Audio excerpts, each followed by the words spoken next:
তারাবির নামাজ 5 ঘন্টা। কত রাকাত সেটা বড় কথা। তারাবির নামাজ কত ঘন্টা? প্রায় 4-5 ঘন্টা। আর 5 ঘন্টায় 8 রাকাত পড়েন, 5 ঘন্টায় 20 রাকাত পড়েন। কি বুঝতে পারছেন কথা? নবী সাল্লাল্লাহু আলাইহি ওয়াসাল্লাম তারাবির নামাজ কত লম্বা পড়েছেন? 1 ঘন্টা। কতক্ষণ পর্যন্ত? সাহাবীরা কি বলছেন? সাহাবীরা বলছেন যে আমরা তড়িঘড়ি করে সেহরি খেয়েছি। নামাজ এত লম্বা নবীজি পড়েছেন, শেষে তড়িঘড়ি করে সেহরি করতে হচ্ছে। তা নবী সাল্লাল্লাহু আলাইহি ওয়াসাল্লামের 2 রাকাত নামাজ কত লম্বা ছিল। আমরা এখন নামাজের রাকাত সংখ্যা নিয়ে যত বেশি ঝগড়া করি, কোয়ালিটি নিয়ে এত ঝগড়া করি। কোয়ালিটি ইম্পর্টেন্ট না? আমার নামাজটা কত সুন্দর হচ্ছে, কত লম্বা হচ্ছে, কত ধীর স্থির হচ্ছে, এই নামাজে আমি ধীর স্থির ভাবে কোরআন শুনবো, বুঝবো, চোখ দিয়ে পানি ঝরবে, এগুলো ইম্পর্টেন্ট না?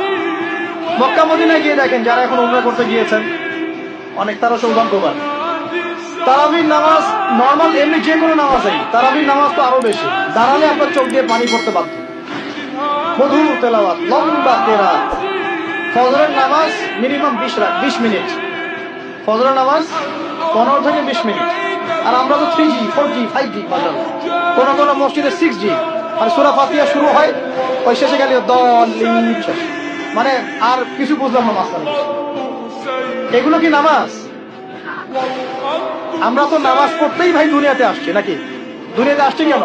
ওয়া মা খালাকতুল